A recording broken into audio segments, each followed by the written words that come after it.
morning, everybody. This is Chef Joshna here with the Communal Lunch Project, coming to you from my kitchen on a cold winter morning with another installment of Ask Joshna, where I answer questions from you about food and cooking in the hopes that I can help you have more fun in your kitchens. So today we have two great questions from students. The first question is about how to best preserve fresh herbs and if there's a useful gadget in this effort. So this is a great question. Fresh herbs are a really tricky thing. I find that I get really frustrated because I wish they could sell me a half a bunch, right?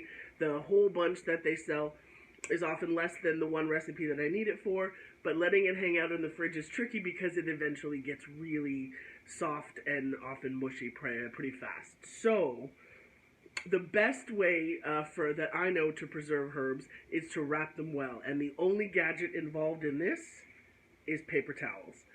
This is one of the things that I really do like to use in terms of disposability. They really do help. So what I do is I take a sheet of paper towels, right? I wrap the bundle of herbs in the sheet, and then I take that whole bundle and I run it really, really quickly under a very thin faucet just to get that paper towel wet. You want the paper towel actually to be wet, wrapped around the herbs, and that, if you put that in the crisper drawer, put it in the drawer, because the problem is the fan of your fridge, and that circulates that air, is what will dry this out really quickly and make those herbs go limp. So wrap a whole bunch of herbs. Don't do any pre-washing and cleaning or any of that. Whole herbs, the majority of the delicate leaves, in paper towel. Get it wet. Kind of pinch the ends to make a little tight bundle, and store that in your in the crisper drawer. That will do the best job of keeping your herbs alive for the longest amount of time that you can. Also, just use them up, right? Use them in anything. Put them in your eggs, put them in a little sandwich, put them in a pasta dish. Just toss them in, use them up, and they add just like a nice fresh lift to anything. So have a good time with your herbs. The next question is, what is the fastest way to defrost a chicken? So there's a couple of things to say. There is the safest way, according to public health standards, is to take a frozen chicken out of the freezer, put it on a plate or a dish to catch any juices that may form as it thaws, and put it on the bottom shelf of your fridge for a day, right? Usually they want a day for that thawing process to happen. So other things that you can do, though, if you want it to happen faster than that, is to set it in some water. And you don't want hot water, you want cool-ish water, right? Not necessarily cold, but coolish water. Some people say that they need a running stream to keep it moving, but essentially the water will work to soften, you know what I mean, to thaw out that chicken and soften it up so that you can use it. It's a tricky piece. It's harder, obviously, to thaw out a whole bird than it is a piece. Pieces of chicken potentially could be thawed out in the microwave, but you got to be careful because it can start to cook it and that sort of thing. But fridge, full day. If you want it sooner than that, maybe a couple of hours or something, really pay attention to having it in some water.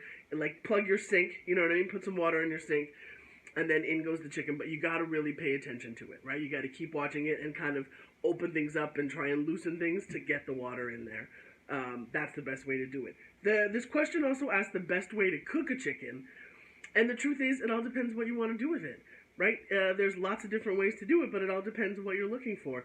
Whether you want just the meat for salads or something, that's a quick, easy roast or a poach, right? It doesn't matter too much how the skin is and that sort of thing.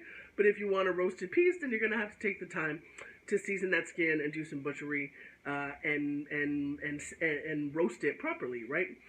It all depends what you're looking for. There's lots of ways, and I think maybe what I'll do is an easy chicken recipe for you on the website so that you can at least get started in your big fun with chicken.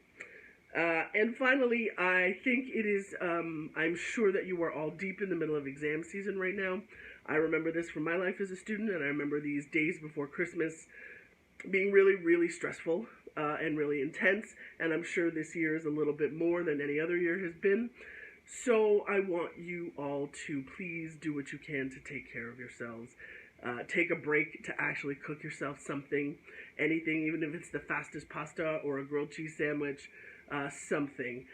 Be good to yourselves. Be gentle with yourselves. This is a major year And I know it feels stressful in terms of your marks and your future and all of that. But please take a deep breath. We are here to help you get through all of it. We know that good nourishment is probably the best place to start when you deal with stress and anxiety. So take care of yourselves. Good luck. You can do this.